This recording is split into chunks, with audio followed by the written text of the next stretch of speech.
Investigators say that the shooting happened during a Muslim prayer service here at the Canterbury Park Expo Center. Neighbors say that they heard a boom late last night, and it all started right over here. You can see this street sign here, also tire marks, and then the vehicle went across the street into the living room of this townhome over here, and we spoke to the woman who lives inside tonight. One thing I want to show you is that the co-owner told me that 3 people broke through this window down over here and they crawled inside the business and got away. All right, I got to tell you about Fonte Moore, who's now being called a good Samaritan and a hero after he saved a 4-year-old Robbinsdale boy at Lake Ryan. Walking through this area, what goes through your mind?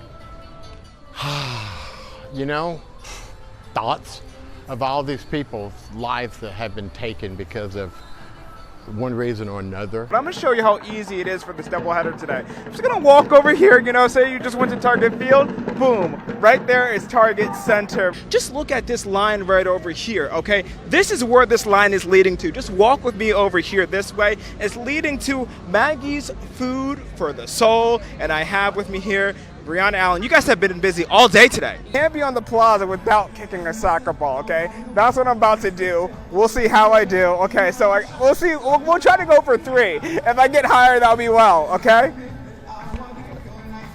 Okay, right. My prediction is that the Timberwolves are going to win tonight. I'll even give them a little good luck. Oh! Little cheer, okay? Hopefully they can hear me inside Target Center right now. We're going to be out here throughout the night, Karen. Rain or shine, it's dark out. It doesn't matter. I'm about to jump in the crowd myself. Ole, ole, ole, ole. All right. Ole. You're in it. You're on the bandwagon. I talked to him right here. And I was hoping to see him again. And he told me, he said, I love you, Mom. 27-year-old Jonte Lee's mother describes the last time she saw her son before he disappeared. Friday night, family and friends gathered in Brooklyn Park for a vigil honoring his life. It feels like we had a ray of light stolen from us. He was very loved, and a lot of us just feel like we're robbed of time that we, could possibly have with him. I ain't get the chance to say goodbye. I ain't get as much time as I was meant to spend with him. And I just feel like this not right. Lee went missing back in March. On Tuesday, investigators found his body in a pond near the intersection of 70th Avenue North and Maryland Avenue North near CarMax in Brooklyn Park. Investigators say the night Lee disappeared, there was some kind of disturbance after an argument involving Lee and a 22-year-old man. Lee's family says they still have questions about what happened. We have yet to hear anything about the investigation and how things went with the individual. So that's something that we're still kind of left in the dark on with this whole case. Jonte's mother tells Fox 9 her son struggled with alcoholism and had previous interactions with police, but she says she knew something was wrong when he never returned home. Jonte had promised me something, and he denied. Jonte usually keep his promises, and I'm like, he didn't come back. I'm like, that's not Jonte. Jonte is definitely gonna be next. Everybody loves Jonte. We asked Brooklyn Park Police about the family's concerns, and Brooklyn Park Police say that as they continue to work the case, they're giving the family space. I thought lightning hit my house. It looked like a disaster. Christine Earls was not ready for what she saw when she went downstairs. I saw my wall was split in 2. Woodbury police say an SUV broke a gas meter when it crashed into the first townhome. Saw and smelled a tremendous amount of natural gas leaking out of my fireplace. So I went and grabbed my son and ran out of the house as quick as I could. It happened just before 11 Saturday night in a neighborhood between Tamarack Road and I-94 in Woodbury. Police say 16 townhomes were evacuated because of the gas leak, and Earl's townhome wasn't the only one hit.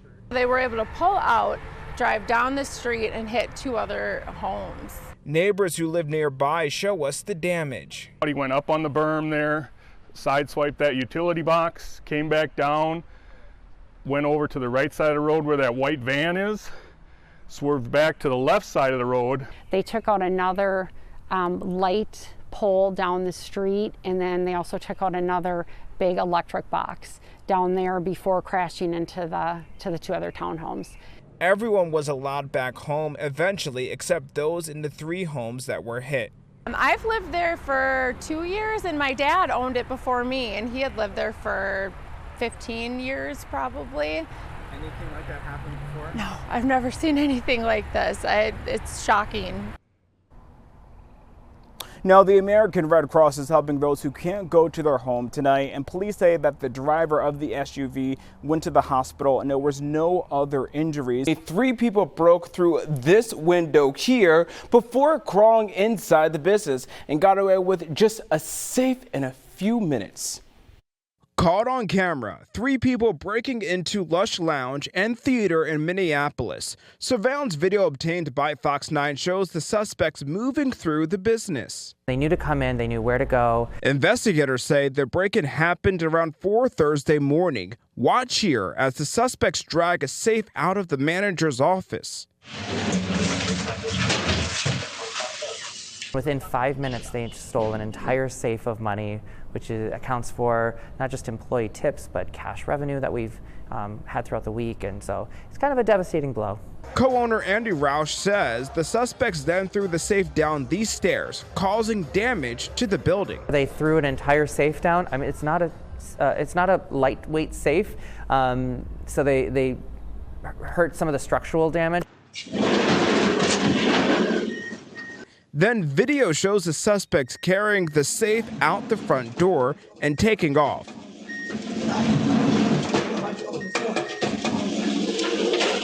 It definitely feels targeted, and it does feel like an attack, especially on the heels of our Pride planning right now. It's a setback. It's not the end of the world, it's a setback, and we will come back stronger than ever.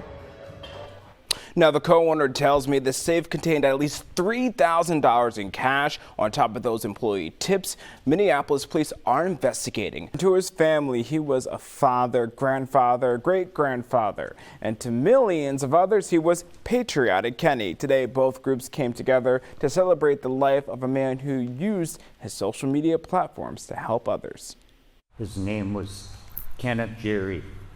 Many of you may have known him as Patriotic Kenny.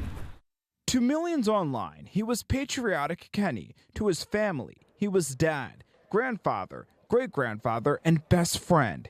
He will always be my best friend. He will always be my hero. I love you, Dad. Thank you for the memories, the lessons, and the example you set.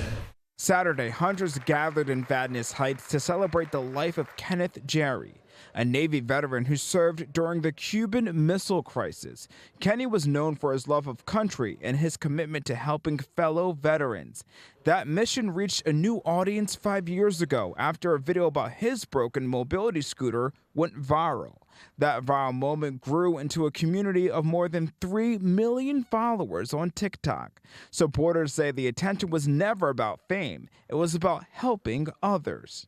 He was just full of kindness and gratitude, and it made me feel like I had a buddy and I needed it, and it just lightened up my life, because without this scooter I wouldn't have the freedom that I used to have.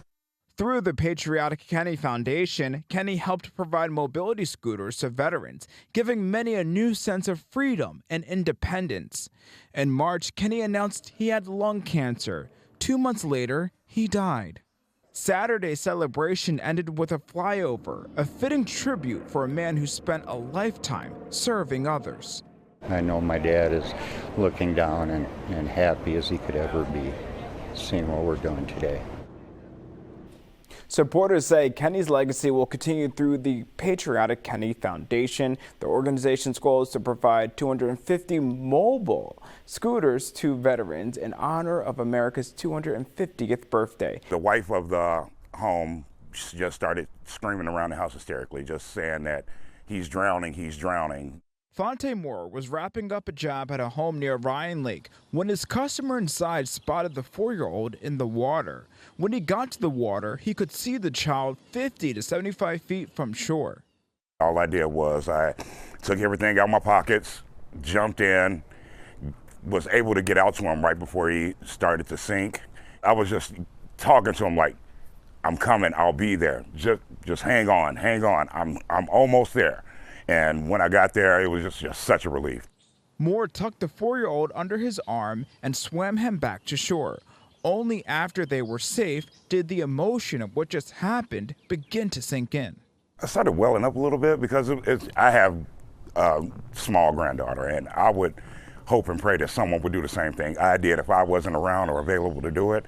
It was just a big adrenaline rush, and heart was pounding really fast, and gave me a really good feeling in the end. I didn't do it for notoriety or anything like that. I just did it because it was the right thing to do. First responders arrived and checked out the child. He's doing okay, and as for Moore, his job is giving him a new pair of boots.